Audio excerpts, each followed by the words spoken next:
5 दिसंबर 1945 को दोपहर के 2:10 पर अमेरिकन नेवी के 5 टॉर्पीडो बॉम्बर जहाज फ्लोरिडा से एक रूटीन ट्रेनिंग मिशन के लिए उड़ान भरते हैं। इस मिशन का मकसद नए पायलट्स को बॉम्ब गिराने की ट्रेनिंग देना था।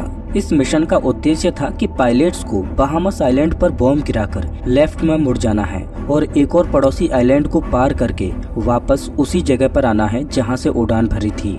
प्लान के मुताबिक सब कुछ ठीक चल रहा था। पांचों जहाजों ने बहामास आइलैंड पर बॉम्ब गिराए और आगे निकल गए। लेकिन फिर अचानक कुछ ऐसा हुआ जिसकी किसी ने कल्पना भी नहीं की थी।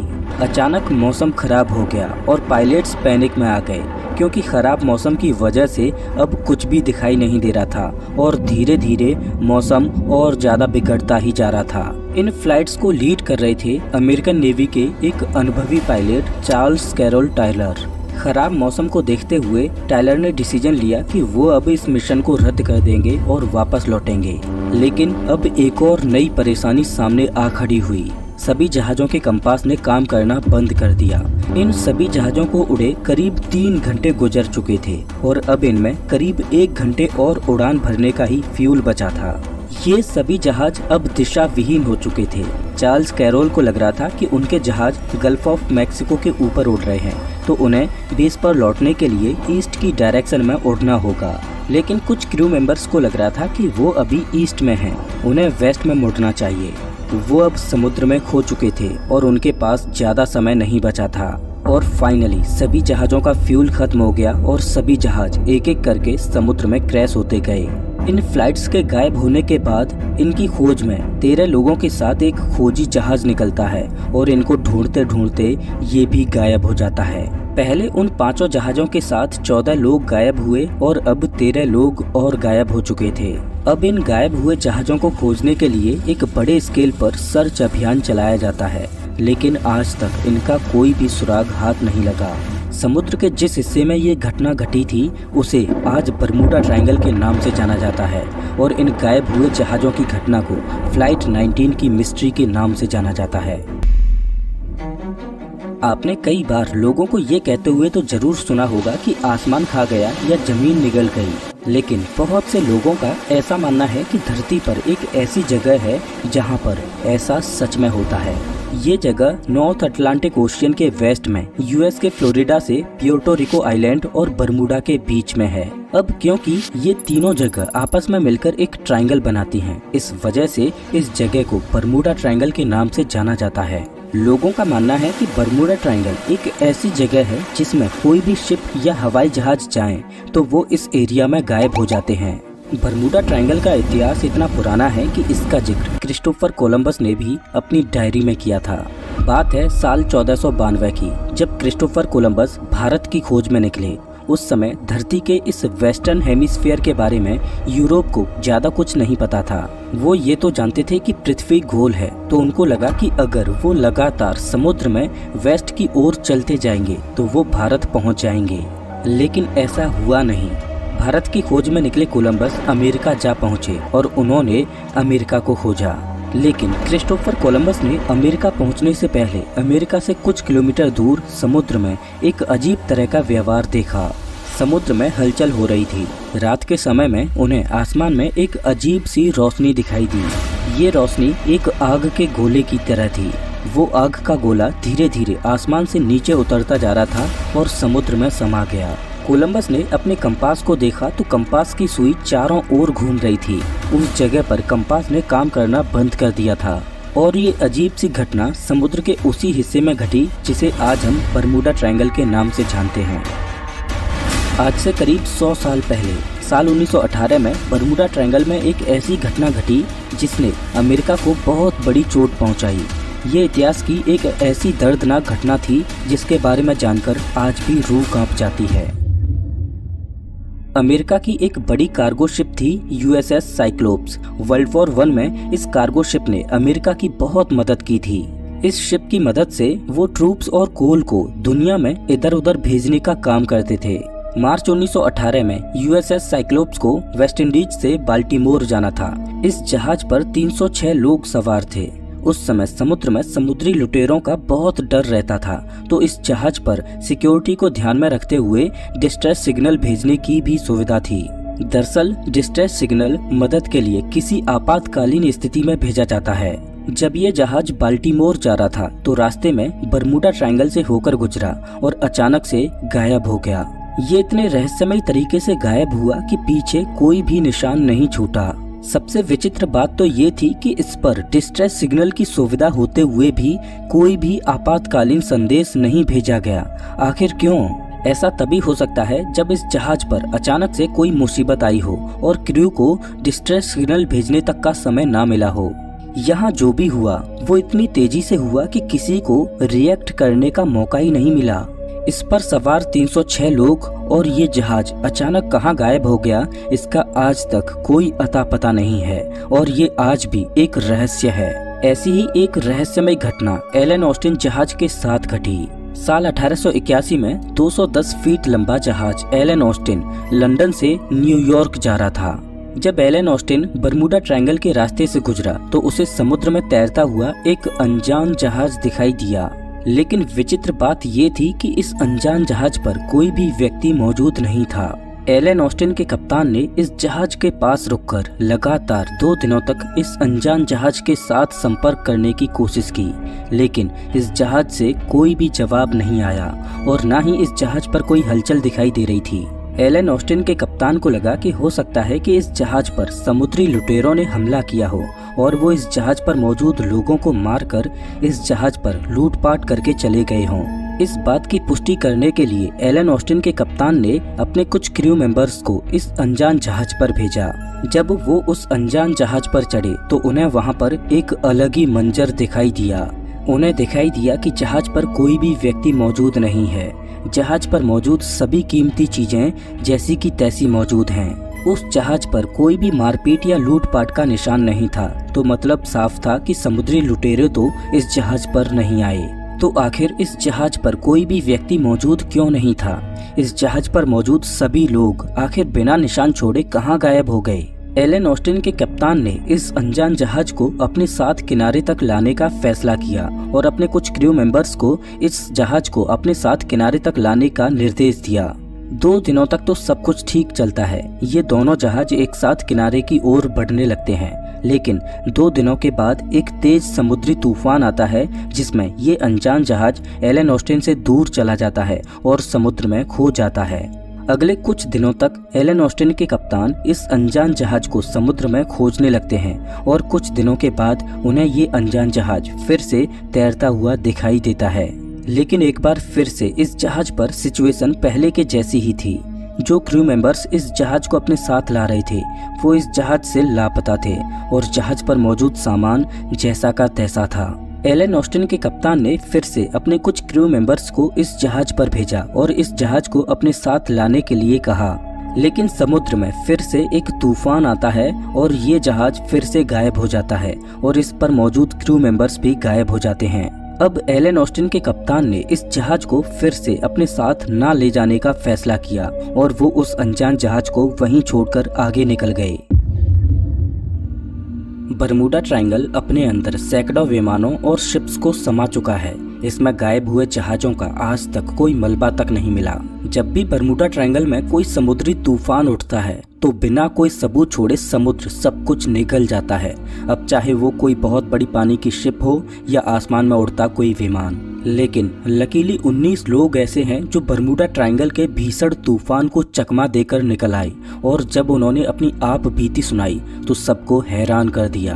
उन्हीं में से एक व्यक्ति हैं ब्रूस गर्नन, जिन्होंने बरमूडा ट्रायंगल में उठ रहे तूफानों को चकमा दिया। ये बात है 4 दिसंबर 1970 की, जब ब्रूस ने एंड्रोस से मायामी के लिए उड़ान भरी। उसकी ये यात्रा 90 मिनट की होने वाली थी। जब उसने उड़ान भरी तो आसमान में कोई भी हलचल नहीं थी। जब उसका प्लेन 1000 फीट की ऊंचाई पर पहुंचा तो उसने सामने कुछ बादलों को देखा। वो उन बादलों से होते हुए प्लेन को निकाल कर ले गया। लेकिन जब उसका जहाज 11,500 फीट की ऊंचाई पर पहुंचा तो उसके जहाज के सामने अब एक बहुत बड़ा बादल था। ब्रूस के सामने अब इस बादल से होकर गुजरने के अलावा कोई और रास्ता नहीं था। जहाज उस बड़े से बादल में प्रवेश कर चुका था। जैसे जैसे प्लेन क्लाउड में अंदर घुसता जा रहा था वैसे वैसे चारों ओर अंधेरा बढ़ता जा रहा था। ये बादल इतना घना था कि सूर्य की रोशनी भी इसमें प्रवेश नहीं कर पा रही थी। ये बादल आम बादलों से बिल्कुल अलग था। ये बादल ना तो बवंडर वाला था और ना ही इसमें बारिश हो रही थी। ब्रूस आगे बढ़ता रहा और उसने देखा कि आगे चलकर बादल एक सिलिंड्रिकल शेप लेने लगा और चारों ओर घूमने लगा। कुछ मिनटों के बाद ब्रूस को क्लाउड से बाहर निकलने का एक रास्ता दिखाई दिया। ब्रूस उस रास्ते की ओर बढ़ने लगा, लेकिन वो रास्ता धीरे धीरे छोटा होता जा रहा था और बंद होने वाला था। जहाज के नेविगेशन सिस्टम ने काम करना बंद कर दिया। कंपास अपने आप चारों ओर घूमने लगा। प्लेन के सारे इंस्ट्रूमेंट्स काम करना बंद कर चुके थे। ऐसा लग रहा था कि जहाज को कोई अदृश्य शक्ति आगे धकेल रही हो और अचानक प्लेन उस बादल से बाहर निकल जाता है। लेकिन अभी भी विजिबिलिटी थोड़ी कम थी, तो ब्रूस को सही लोकेशन का अंदाजा नहीं हो पा रहा था। लेकिन अच्छी बात ये रही कि प्लेन के कंट्रोल्स वापस काम करने लगे।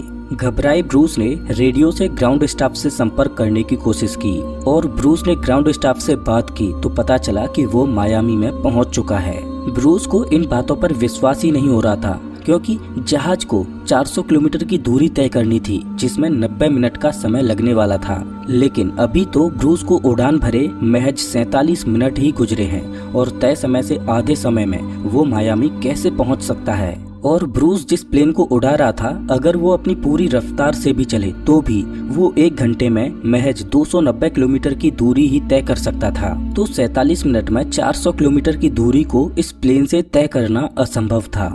जैसे ही प्लेन के सामने से हेजी रास्ता खत्म हुआ तो ब्रूस ने देखा कि वो सच में मायामी के ऊपर उड़ रहा है। ब्रूस ने सही सलामत जहाज को लैंड कराया और उसके बाद फ्यूल टैंक को देखा तो पता चला कि फ्यूल भी बहुत कम खत्म हुआ है। अभी टैंक में बहुत ज्यादा फ्यूल था। यात्रा में लगा समय और टैंक में मौजूद फ्यूल को देखकर ऐसा लग रहा था कि जहाज ने आधी दूरी तय की ही नहीं और जहाज टेलीपोर्ट होकर शायद मायामी में पहुंच गया। आखिर उस जहाज के साथ ऐसा क्या हुआ कि उसने महज आधे समय में ही पूरी यात्रा को तय कर लिया?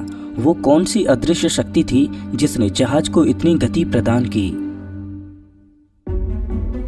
ये तो बरमूडा ट्रायंगल के बारे में कुछ गिनी चुनी घटनाएं हैं। असल में बरमूडा ट्रायंगल में इतनी घटनाएं घट चुकी हैं जिनमें से ज्यादातर के बारे में तो कोई जानता भी नहीं है। इसी वजह से बरमूडा ट्रायंगल अलग अलग नामों से प्रसिद्ध है, जैसे कि devil's triangle, graveyard of the Atlantic, sea of doom, Sargasso graveyard. लेकिन इस जगह का असली नामकरण साल 1964 में किया गया।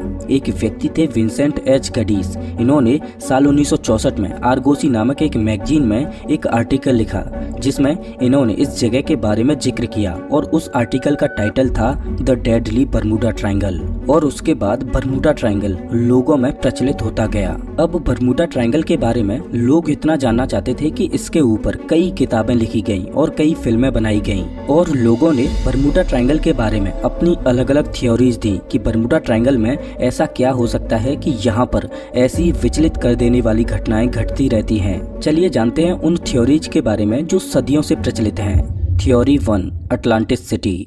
साल 1969 में द मिस्ट्री ऑफ अटलांटिस नाम की एक किताब पब्लिश हुई जिसमें advanced under water city Atlantis का जिक्र किया गया। इस किताब में बताया गया कि समुद्र की गहराइयों में एक शहर है अटलांटिस, जिसमें हमसे भी एडवांस सभ्यता वास करती है और इसी सभ्यता के लोग बरमूडा ट्रायंगल में जाने वाले शिप और विमानों को गायब कर देते हैं।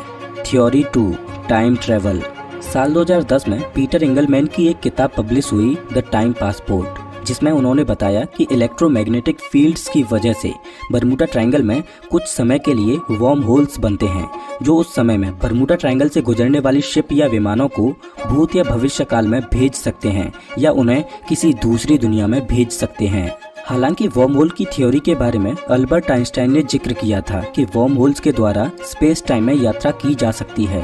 वर्म होल्स स्पेस टाइम में वो शॉर्टकट रास्ते होते हैं जो पल भर में हमें ब्रह्मांड के दूसरे कोने पर पहुंचा सकते हैं या समय में टाइम ट्रेवल करवा सकते हैं। Theory 3, the extraterrestrial civilisation.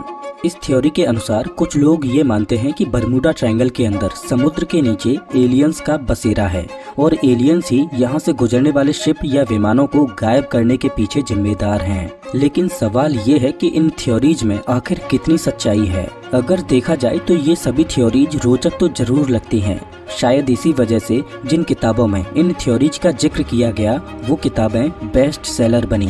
लेकिन असल में ये सभी थ्योरीज वैज्ञानिक रूप से अपनी सत्यता को प्रमाणित नहीं कर पाती हैं, तो इन पर विश्वास करना संभव नहीं। लेकिन कुछ थ्योरीज ऐसी भी हैं जो वैज्ञानिक रूप से बरमूडा ट्रायंगल के रहस्यों का खुलासा करती हैं।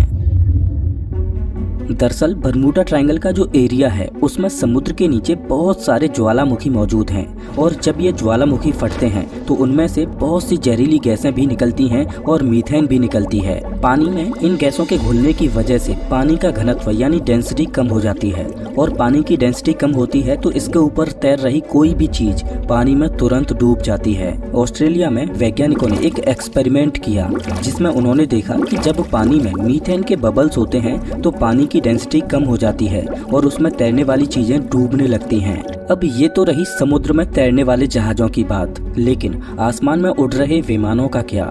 आखिर आसमान में उड़ रहे विमानों को समुद्र क्यों निकल जाता है? तो इसका जवाब ये है कि बरमूडा के एरिया में छोटे छोटे पहाड़ मौजूद हैं, और जब तेज हवाएं इन पहाड़ों से टकराती हैं तो वो एक चक्रवाती बवंडर का रूप लेने लगती हैं, और उस चक्रवाती बवंडर में कोई हवाई जहाज या शिप आते हैं तो वो उसमें फंसकर चकनाचूर हो जाते हैं और समुद्र में डूब जाते हैं। जब बरमूडा ट्रायंगल की सैटेलाइट से फोटो खींची गई तो उसमें पता चला कि बरमूडा ट्रायंगल के ऊपर बहुत ज्यादा मात्रा में हेक्सागोनल क्लाउड्स बनते हैं, जो कि लगभग 50 किलोमीटर से भी ज्यादा के एरिया में फैले होते हैं। इन हेक्सागोनल बादलों के अंदर हवाएं लगभग 250 किलोमीटर प्रति घंटे की रफ्तार से चलती हैं, और इन तेज हवाओं के चलने की विपरीत दिशा में अगर कोई विमान इसमें प्रवेश कर जाए तो वो उसको तोड़ देती हैं। लेकिन अगर कोई विमान उसी दिशा में इसमें प्रवेश कर जाए जिस दिशा में ये हवाएं चल रही हैं, तो ये हवाएं उस विमान को तोड़ने की बजाय उसकी रफ्तार को बढ़ा देंगी। अब आपके मन में एक सवाल आ रहा होगा कि यहाँ पर कंपास काम करना क्यों बंद कर देता है?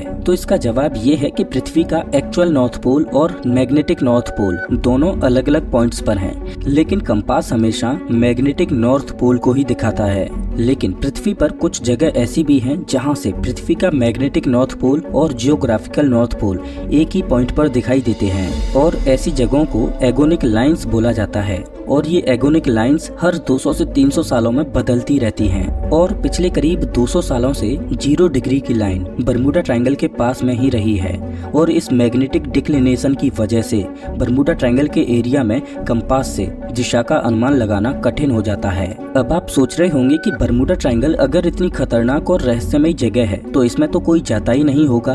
तो आपका वास्तविक सवाल ये होना चाहिए कि क्या वास्तव में बरमूडा ट्रायंगल इतनी खतरनाक और रहस्यमयी जगह है भी या नहीं?